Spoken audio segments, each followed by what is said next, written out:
If you want to start flipping sports cards for profit, but you've got that box from childhood with your old collection, or maybe you did some box breaks and you've got a bunch of inventory laying around that you're just not sure what to do with, this is for you. So in this video, I'm going to walk you through exactly how to go through these types of cards efficiently so you can get the value out of them and move on. Now, if you're new here, I'm Ryan Seaver. I've invested in sports cards since 2007, and I make these videos so you don't have to learn everything the hard way like I had to. Let's dive right in. Now, before you start digging through those boxes, there are a few things you need to understand. The first is just to know that this does not reflect your ability nor your potential as a sports card investor. These are cards that you ended up with randomly, and so you can't really judge your success or your failure based on whether you're winning or losing on these cards. The second thing is just kind of a friendly heads up that most of the cards are likely not going to be valuable. Many of them won't even be sellable. Even cards of big name players sometimes don't sell for very much if they're from the wrong era or the wrong sets. And the other side of this is that condition matters a ton. So even if you have a decent card, if it's in beat up condition, it may not be worth very much. And then third, what you spent in the past on these cards is irrelevant. It's a sunk cost. It's something that you've already spent, and it has nothing to do with the current value of the cards that you have. So I encourage you not to let this stop you from making moves, because time is far more valuable than trying to hold out and maximize for values that really don't exist on the cards that you've got.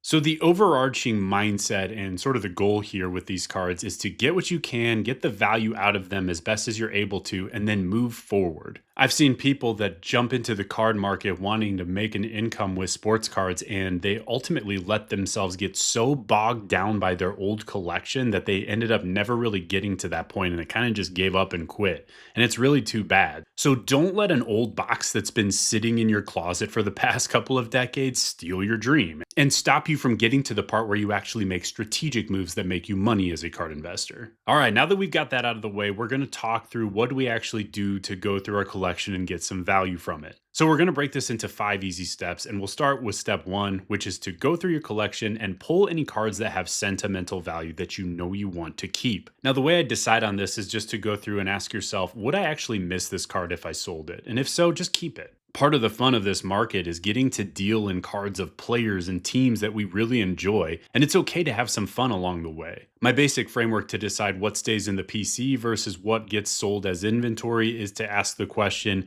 is this worth more to me than it is to the market? And if so, then I keep it. If not, then I let it go. And the thing about this is that can change over time. So it might be really valuable to me today, but maybe I get sick of looking at it in a few weeks or a few months or a few years, and I decide, okay, it's time to let this one go and get on to the next card. The thing to keep in mind, there always is another card out there. So not every card deserves to stay, and you have to just decide which are the ones that you're truly going to miss if you move them. Those are usually the ones you want to keep. Now, what this does is it removes emotion from the equation so we can be more objective when we get to the rest of the cards. All right, step 2 is to pull anything that stands out and set it aside. So for this step, we're just looking for big names. We're looking for shiny cards. We're looking for inserts. We're looking for autographs, anything serial numbered. Really just anything that looks different, especially if you're someone that doesn't have a vast knowledge of the card market and what's valuable versus what's not quite yet.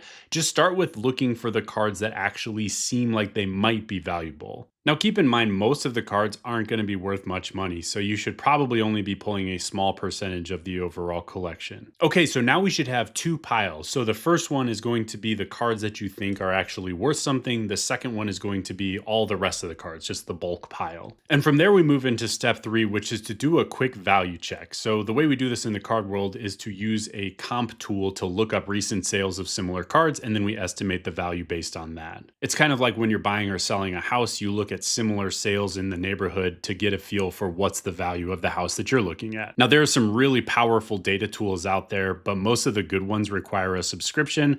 One of the best ones that's free is called 130 Points. So the way that I would do this is by looking up, let's say we have a Ken Griffey Jr. 1989 Upper Deck in our pile of good cards to look at, and we can simply look at what are the recent sales of this card. And so you can see there's a handful of PSA graded copies. If yours is ungraded, we want to ignore those. And we're looking at just the ungraded copies like this one here for $102. These are all graded, so we'll skip them. Here's a couple others that are ungraded for $181 and $157. Here's one for $210. Here's one that looks like it's in worse condition for 72. So we're probably looking at something like $100 to $150 for this card based on the recent sales. Now, the reason we use a comp tool like this instead of just looking at eBay is because this shows us sold listings, like what people have actually paid for that card. I can list that exact same Griffey Jr. card on eBay for $10 million if I want to. It doesn't mean it's worth that, right? So looking at what they're listed for actually means nothing. The only thing that actually matters here is what buyers have recently paid for that card when we're trying to estimate the value of similar cards that you might have. Now, the goal of this step isn't to get super specific on the exact value of every single card. It's more just to figure out which of the cards in your smaller pile are actually worth your time. And I usually like to sort these into 3 piles. So the first pile is anything that's less than $3. That basically can go back into the bulk pile because it's going to be really difficult to get the value from those cards. The second pile is anything from $3 of value to about $20 of value. And when we get to the selling step, you'll see that you have a couple of different options, but that specific range lets you use eBay's cheaper shipping option if you decide to sell the cards yourself. And then the third pile is anything above $20. Okay, step 4 is a big one, and this is to look at your cards and decide if any of them are worth considering for grading. Now, if you're brand new here, professional grading in the sports card world can add tons of value to your cards if they're in clean enough condition and you have the right cards. Not every card needs to be graded. In fact, very few of them do. But for example, this is the difference between a little bit of money and a ton of money depending on the condition of your cards. So that Griffey Jr. rookie ungraded sells for around $100 to $150. If it gets a PSA 10 grade, which is a near perfect card, that sells for around $5,000 at the time of this recording. So that's the power of grading if you have the right cards in the right condition. Now, I'm going to warn you, most people overvalue their cards and they overestimate the condition of their cards. And so that's the tricky part, is we have to be very realistic here because grading does cost money and you don't want to spend money on the grading fees just to have your cards come back with bad grades that don't actually add any value. So the way I look at grading is to simplify it as much as possible. There's really only 2 things that matter here: value and condition. So for value, what we're looking for is we need the grade that you expect the card to get to add enough value to justify spending the time and the grading fee on the card. And again, we use our comp tool to estimate values of different grades. And then we want to look at condition to make sure that the card is actually clean enough to have a realistic chance to get that grade that's going to add that level of value. Now, this is the tricky part because, again, this is where people often overestimate the condition of their cards and they end up sending stuff that comes back as 4s and 5s and 6s instead of 8s and 9s and 10s. One of the easiest tricks for this, though, is to just look at copies that have already been graded online. So you can compare your ungraded copy to a PSA 6 and say, does this look the same or does this look better or worse than this card?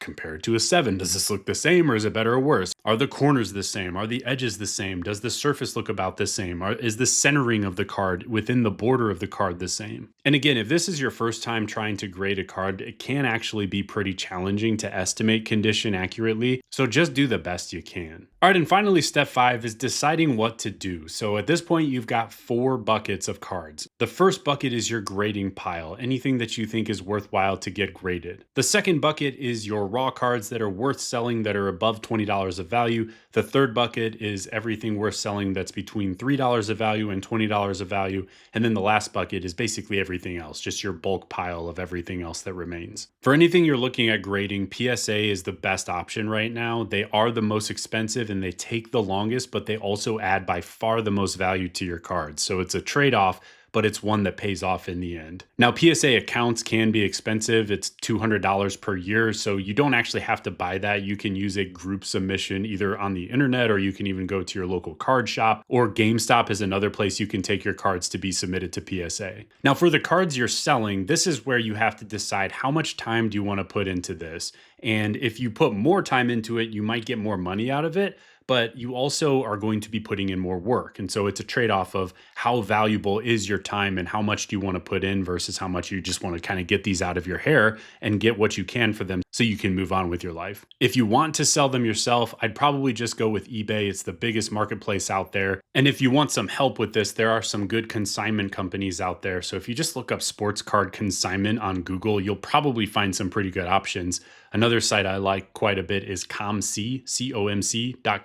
You can send your cards there and they will do all the work to list them for you.